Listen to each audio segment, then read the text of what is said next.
Welcome to the OVAReact podcast in a society that puts women in a box. Let's overreact. It's your girl, Angela Wamboy. And it's your girl, Lash Angela. And today we have a special guest. Please introduce yourself.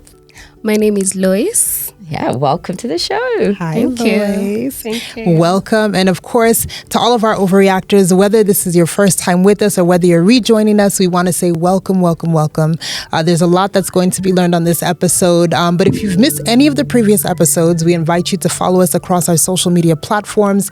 And that's at Sister Speaks Global, where you can also find our podcast on Apple and Spotify. Also, you can catch us at the OVAReact podcast on Instagram. And of course, at Capital FM Kenya across YouTube. All right. Yes. And we have a special feature every last Wednesday of the month where we join forces with the Fuse right here at Capital FM. It is called the OVAReact Hour from 10 a.m. to 11 a.m. with Anne Waura, where we talk all things women. And of course, we celebrate amazing female artists from across the globe. Exciting stuff, exciting stuff. And if you do follow at Sister625 and you don't already, then you might have missed this information. We have a capacity building pillar that we're building in order to help women entrepreneurs. It's called CESA, which stands for Sisters Entrepreneur Society Academy. And it's an opportunity to ensure that if you're doing business and you've been able to generate business, we want to get you to be better at generating revenue. And we have Loise here, Loise Macharia, who will help us steer the conversation of today. She represents Wild International, and we'll be having conversations around navigating entrepreneurship and how do we get you as an entrepreneur to the money. Wild International is actually one of our facilitating partners and collaborative partners for the Academy. And she's actually going to be the one running the session around business canvas model. So if you don't know what that is, continue staying tuned and we'll be talking about it. But before we start, tell us how you feel out of 10. I'd say a 9. A 9? Ooh, girl. Yeah. Okay. Just because I'm speaking business. You're talking business. I love business. So we're talking She's in her money. element. Yes. Money. What's the one unique fact about you that people don't know? I think pretty good at so many things. Yes. From a young age, I could just try new things and I'm like, oh, I can actually do this. I try something else. Oh, I can actually do that too. Okay, girl. Yeah, it's unique fact, but at the same time, it can also be a negative thing because then I got to a place where I got so confused. I'm like, okay, so what do I do? Yes. In all these things that I am capable of doing, but which one do I choose? Which is your favorite? What I'm doing currently. Yeah. Business. I love it. Before we get into it, I know you, for you to enter, you've predominantly focused on SMEs and startup and growth businesses. But before we get into what you do exactly, what's like your personal mission? Why did you find yourself in this path? So I'd say for me, first, I was thinking economic empowerment. Okay. I was always thinking money, right? I was in spaces where we would have several projects, but I'm like, how are we supposed to think about this when I'm on survival mode, right? Yes. And Every Kenyan right exactly, now. we're on survival mode. So I like what you're saying, it's good, Yes. but I am just not able to think about that right now. I need food on my table, I have bills to pay, and so when I was thinking about that journey, I was like, yeah, good. So you can either go professional or you could get into business. Yes. Yeah, white collar jobs. It's not easy for everyone to just get into it. So I was like, why don't we create platforms where young people are able to get these opportunities from, countless SMEs. If we can make better business, then this means that we have more opportunity for the upcoming generation. And so my mind immediately just set to that. Let's make better business, Yes. And it was, I can either just do it directly, help other entrepreneurs. And then when I got to working with other entrepreneurs, I was like, oh, yeah, this is the space. This is it. Yeah. So let's just make better businesses. Let's create more opportunities for people. Create platforms. It's true because all these like corporates, all these businesses that we know and people who aspire when you're studying, you say, oh, I want to work. I don't want to say the names, but I want to work for X group, and they all started as a small business and over time through Exactly. resilience. Okay, I exciting. love that. And I like how you said, let's make better business. Yes.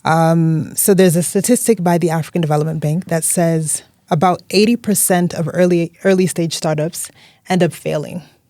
And this is due to a number of reasons, but mostly due to lack of access for funding. And also, we could also say like there's lack of formal business training in a lot of these scenarios. So before you joined Wild, you were with the KCB Business Club and also Strathmore Business School. And these are some of the gaps that you help them address. Yes. So what we are doing with this specific institutions is they would bring entrepreneurs together, and I'd be there as an expert to just guide these entrepreneurs to just make their businesses better in different capacities. Every entrepreneur is at a different level. Yes. You know. Yeah. So That's true. the interactions with this institution has been around the different entrepreneurs that they are bringing together, the communities, the business communities that they have built over time. Yeah.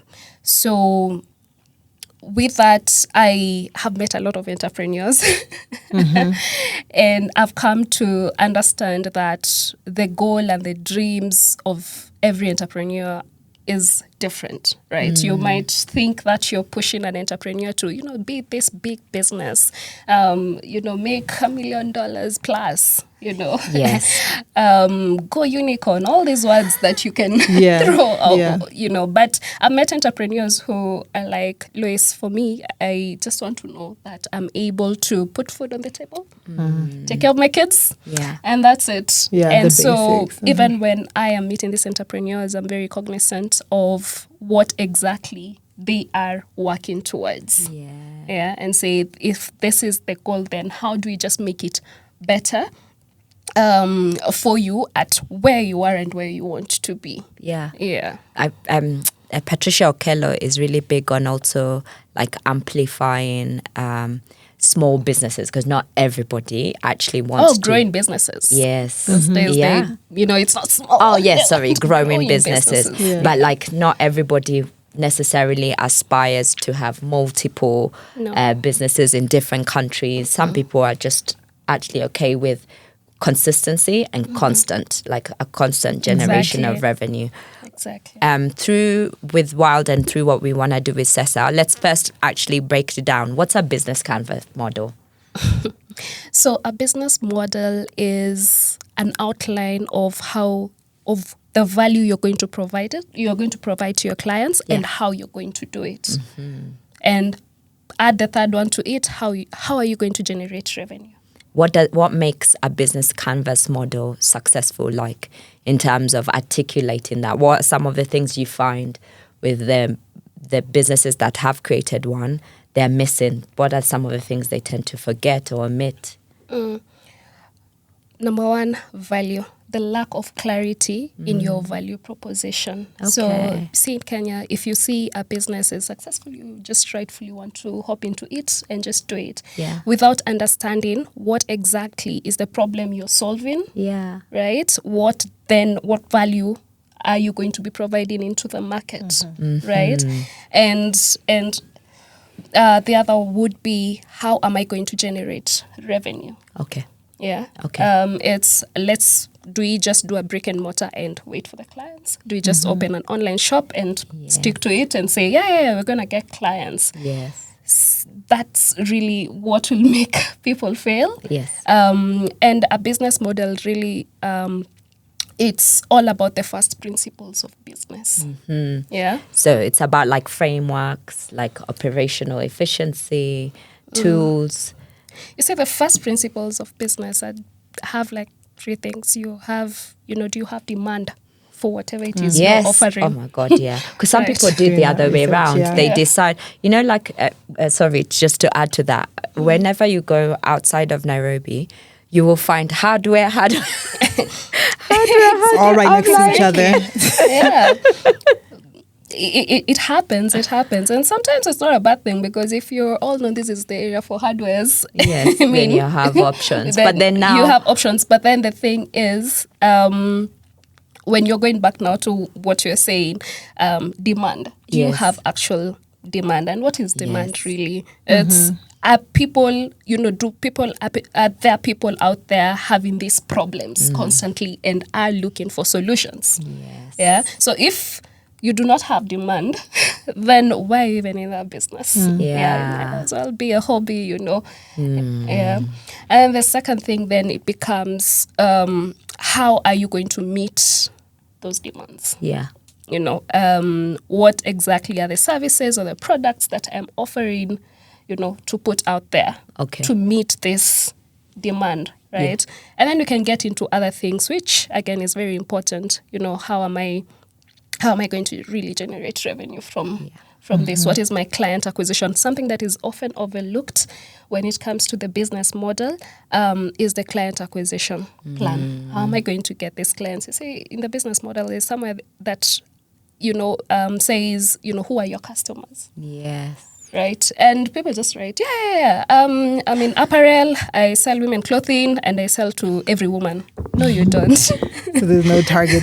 So once you've helped these businesses build their framework and kind of streamline their operations, like through your experience, is there any success story, any client that just really was like an affirmation of like, this is why I do what I do? To transform lives. Quite a number. That first reminds me of the first time I started doing this, which was, I think I had just completed my uni, my undergrad in tech, apparently. And then digital marketing was, the conversation out there, you should be in digital marketing. And so I went, did a certification in digital marketing, got into the internet, learned a lot. And I was working at some place in monitoring and evaluation at a company that I won't name. Yeah, that's okay. But I got an opportunity to join a program because I used to sit in monitoring and evaluation. So I'm evaluating and I'm monitoring what these programs are doing with entrepreneurs. And I'm thinking to myself, oh no, I need to be in the field. I don't want to be monitoring and I don't want to be evaluating these projects because I'm looking at these entrepreneurs, I'm looking at what it is they are doing, and I'm like, I would have told them, this is what I would have told them to do, right? And so a wonderful woman, I love ladies, wonderful woman gave me an opportunity. Her name is Penina. Okay. Gave me an opportunity to join a program that was looking to work with entrepreneurs and just enlighten them on digital marketing. And I had just done it. And so started working with different entrepreneurs on the digital marketing just to access markets. And it was amazing just seeing these businesses get onto, the platforms and make actual money. That for me was the first sign. I was like, I want to see more of this. Okay. Yeah.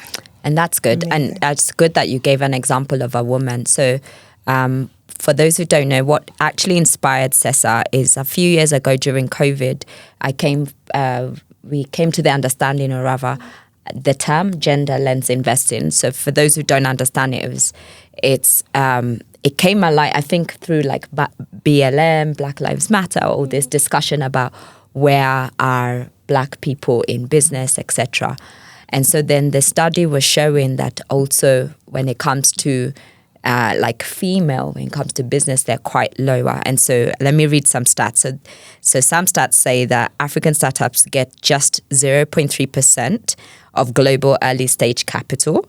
And then in terms of gender lens investing, they say it went from 1% to 2% during the BLM. Which then means now if I use the African part and use the female part, it just means then that women are fighting for 0.06% of global funding. So where are we going wrong? So this just highlights that there's a double issue and double disparity. And there are women, honestly, who have really great businesses. Let's even just discuss Kenya alone. Even outside of the city, they have really, really good businesses, but they are not, either they don't know how to access funding, they are not ready to get loans.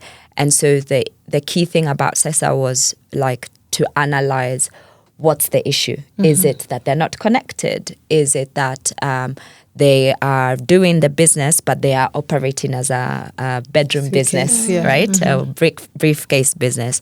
Or is it that they're not doing their books right? So there's so many like factors. So with what you do and what we're trying to do, like within Wild, how are you, with the current programs that exist, how do you help businesses, like what you've just said, position themselves, especially let's say if Penina was interested in scaling up, in getting even a loan. It doesn't always have to be an investor, because I think there's also this idea that everyone seeks investment, but maybe actually when you look at what it is that you're trying to do, maybe a loan might be a better option. Even just understanding, how do you work with businesses from like startup to growth level? Because not to say that a startup or growth level business can't get financial loan or can't. So maybe share with us. Okay. Even before I could answer that question, interestingly enough, when I work with couples who are doing business together,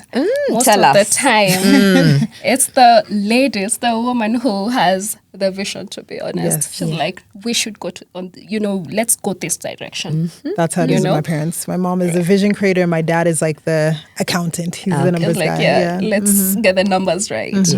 And I at first when I saw that, I was like, okay, it just bypassed me. Then I saw it the second time, the third time, the fourth time. I was like, okay, there's something here. And with that, I met very powerful, women in their own businesses. Okay, that's a good fact to know. Yeah, and which I find very interesting, and I just love that. And then on to your question. At Wild, if you're looking for funding, whether it's in, grant, loan, whatever it is, there's an understanding of, what is it that you want this capital for, right? Because the biggest mistake is you bring in capital and mismanage it or put it in the wrong, or invest it in the wrong place in business, then, you just go all wrong, right? Okay. So that's first true. is understanding where are you as a business, and how at Wild we do it. We help you just get the business right, so that this is where I need capital, this is where I need support in the funding or some form of investment, and this is the right time to do it, because there's also the factor of time. So helping the business know, and this happens to a lot of entrepreneurs when you think this is the point, I just need funding to get this business up. But majority of the times, it's not about the money. It's about getting the business right and say, this is where we are at the moment. Let's work on this. Let's hold on, before you can get into this investment. Just a balance of all those things. And the most critical bit of it is actually remaining objective. So at Wild, we help the business remain objective. When an entrepreneur starts a business, and I've seen it a lot of time, it can be very it's my baby. Yes, I want to do this. I don't want to hear anything else. I just want to, to get this business running a certain way. But, we bring that perspective, the objectiveness, it's someone could have, you could have the passion, which is great, but sometimes could distract from the bigger picture. Yes. So we help bring in that objectivity, and above all, we walk with you that journey, where we say, we are not going to tell you, okay, let's do this. This is perhaps the right thing to do, and then leave you, right? We want to work with you and say, okay, this is where we are right now. Yeah. So the next thing maybe we need to do is let's find a market before you can even invest in your stocks. Yeah. You don't need to have maybe 1 million, in inventory. And you've not figured the market. Yes. Because you know what people forget? Like if it's an investor, he probably wants an ROI. If it's a loan, you're going to have to pay that money back. Yes. So you need to have that plan of how you're going to retain first the money to pay that back, but also more so that you can do more with the profit sales. Makes sense. Exactly. As Yeah. anyone in business, you're constantly evolving all the time. are. And, Wild's partnership and joining forces with CESA is a really integral part to the masterclass program. And so you're going to be facilitating the business canvas model, the business canvas model session, like Lush mentioned. So tell us, why is this important for any entrepreneur to have this skill? And more so for our overreactors out there, for potential entrepreneurs, maybe just give them a teaser of what to expect during your session. See, one thing people believe is that business fails because of capital, money, but majority of the times, business is failing at the business model. You start wrong. The foundation. The foundation, and the business model is the foundation of how you will do every other thing. Majority of the times, people just start wrong. Yeah. The roots. The roots. They are rotten.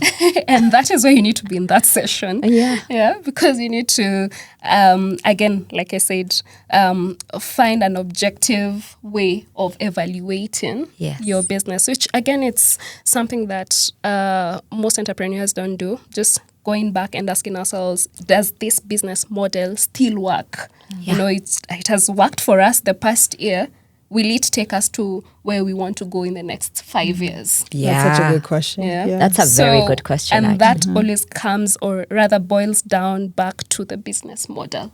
Yeah. Let's figure out the basics before we can, go to these other things. I always say, getting a nice office, a nice shop, having the best decor in it, those are just flowers. Yeah. Yes. That's why you find there are businesses that are just operating even without a shop, without you're like, how is that small hardware shop, making money? Yeah. How is that person, looking flashy and all that? Yeah. Yet it's just a small hardware. Yeah. Because this person just got the basics right. Yes. And that is what business is. Majority of the times I see someone say, maybe I'm going to start a business, and immediately they're looking for a stall. Yeah. They're finding, how am I going to make this place pretty? But those are just secondary issues. Honestly, pomp and color. I think because we live in this world where people are really about their aesthetics. Yes. Yeah. But at the end of the day, you need to bring food to the table. In essentially, with everything that you're doing, trying to make money to bring food to the table, or bring more food to the table. Maybe you're already bringing food, need more money. And it's true. I think a lot of people focus on the aesthetics of how things look, and peer pressure. Right? Say, I do clothes, you do clothes. Yeah. But I'm like, no. I need to have a shop. I need to do this. And you do all this. To looking the look, but not really walking the walk. I want to look like an entrepreneur. But are Yes. you really? Yeah. And then you forget, like, for instance, with, before we do rapid fire and wrap it up, is people forget you get a space. You have rent. If it's a shop, you have to pay the person that's running it. If it's a shop, most likely, especially like if it's in CBD, you have to pay the electricity. So that payment that you're paying of like 25K, it's not factoring water, it's not factoring electricity. And then now manpower. You haven't sold a product. You haven't. You're opening and then waiting. Now let me get a client. Now let's get a client. So we're going backwards about it, huh? Exactly. So you started with the secondary issues. Yes. So Yeah. you need to be very honest with yourself. You don't want to just look like an entrepreneur, have people view you a certain way. Yes. Yet, the bottom line is not working. Yeah, it's true. Yeah, it's not working. Yeah. So that is what I think majority of the session will be about. Let's focus on the real issues. And even as we are speaking, you have discovered this is the problem I'm solving. Yeah. So this is how I'm going to solve this problem. That is the other thing that people don't answer correctly. How are you really solving this problem? Are you like, when you look at it very openly, are you really solving for that problem, or are you just bringing in products? Because again, you meet someone who the services they're offering or the products they're offering, is solving a different problem from what they are saying they are solving for. Yes. Right. Yeah. There's something I learned from a business program I did is a lot of us actually don't do research on the road. That we don't go on the ground, as they say in Kiswahili, between different kwa ground, right? So then there's this assumption to 80% of Kenyans need this. What you think and what you know. Yes. And so then you go and buy. How many people have you heard? They said, "Oh, I thought that everybody's gonna." Let's talk about fascinators. Oh, everyone's gonna need a fascinator. So you order thousands from China, Yes. and then you're like, "There's no market." Put a price tag of 1,000 bob there. Yes, yeah, or even more. Or even more. Because in your mind you're like, yes, I have 80%. Yeah, it's only 10% who can even afford, and the Yes. things like those you're And only that's a buying good once. point. The ability to pay, Yes. and the willingness, Yes. to pay. Yes. See, so those are the questions we'll be asking in the business model. It's not filling a canvas there. Yeah. Yes. It's more of asking, is this whatever I'm saying here as the service I am providing? Yes. Yeah. Are people willing? Yes. Are people able Yes. to pay? Yeah. For us to say, this is a great business model. Let's test it and then let's scale it. Yeah. That's Yeah. so true. Wow. Very good I'm so excited. You guys better follow at Sister Speaks 254 www.sisterspeaksglobal.org to learn about how you can sign up. Some quick questions that people might want to know about your idea of business. So what's the one thing you wish startups and growth stage businesses should get in the habit of doing? Maybe you've just answered it, but I don't know. Startups, yes. Testing. Test your product. You just don't know for sure. And nobody can say, just because another company made it work doesn't necessarily mean that you'll also succeed. Doesn't necessarily mean that whatever you started with, and I have seen a lot of businesses do this, where you start with one business but quickly pivot to something different. And maybe you should have stuck to that And let maybe you it should grow. have. Exactly. Or what I call the traders. Traders make a lot of money because they'll invest in this business and then quickly move to another business without thinking, okay, so what will happen? What is the vision of this one business? How do we So it actually... starts struggling because it's just like, okay, we're making money there. Let's move to the next. Yes, let's just move to the next thing. So you want to test out, even for an existing business, if you already say you're in a product business and you have several products that you have and you're bringing, you want to test that first. Yeah. Before, Start with small, like 50. Yeah, so test as much as possible until you get the formula right. like that. That works. And the formula does not cut across everyone. We might be in the same business, Yes. but our formulas are different. Yeah. Our attention or our playing field is totally different, but it's essentially the same business. Okay. Yeah. What's an underrated skill for a founder? The founders that you've worked with, what's one underrated skill you found? I'd say building a team. Building a team. Whether that means employing someone, whether that means people in your network. You want to just build upon your networks internally and externally as well. You don't want to assume that you know everything, right? You, again, don't want to do everything. Yes. Because then you'll get caught, 10 years still doing the same thing and never growing. Yeah. So building on a network internally, meaning who are these people that you're leaving certain duties and tasks to? Are they doing it as you would, or perhaps are they even better?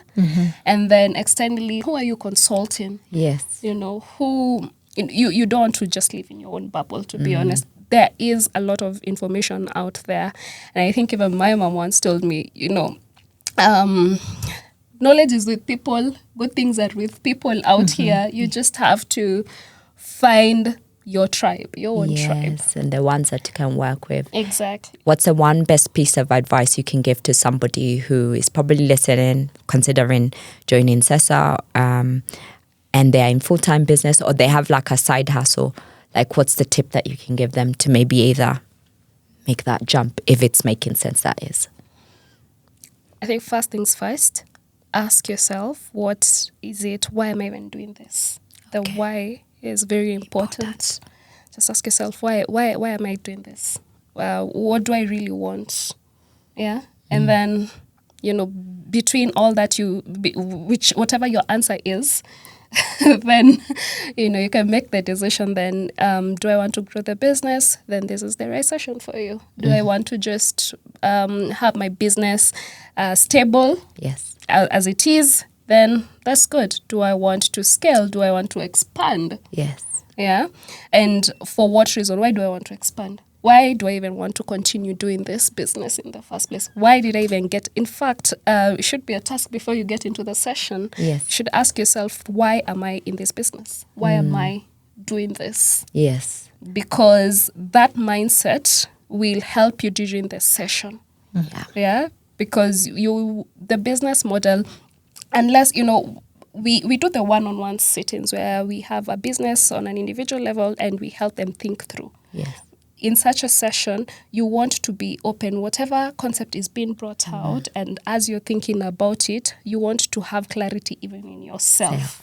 So that is something you want to prepare even prior. Yeah. I like that aspect, being able to internally talk to yourself and then also talk about the business. That's great. Because once you know your why, you know how to tolerate your how. Exactly. For sure.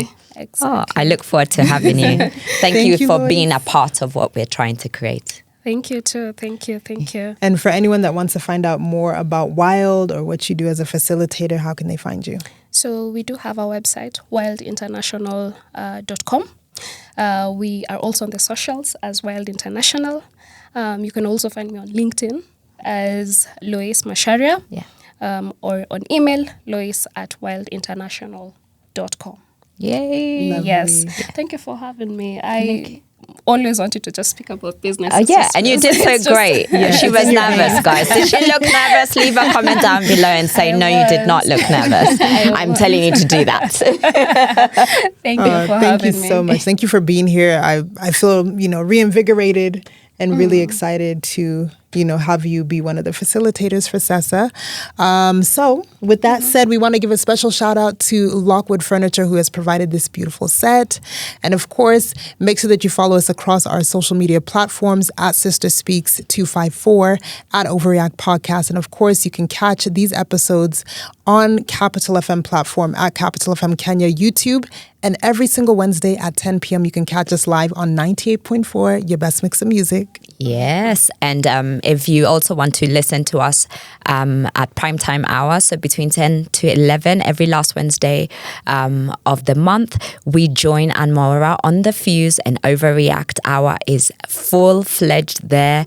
And we also change up the show for 1 hour where we also just get entertainment from and celebrate female artists all around the world. So all you need to know is Sister Speaks Sister Speaks Global is the place to come and join and follow, and Capital FM is the place to come, join and follow, and continue overreacting with us. And we're always grateful to have you guys and hear your comments. So yes, so we're going to do this thing where we get you to overreact to us. Okay. So all you'll do is overreact with us. All right, are you ready? Okay. Go on, do you want to start, yo? All right, so ladies, let's Overreact.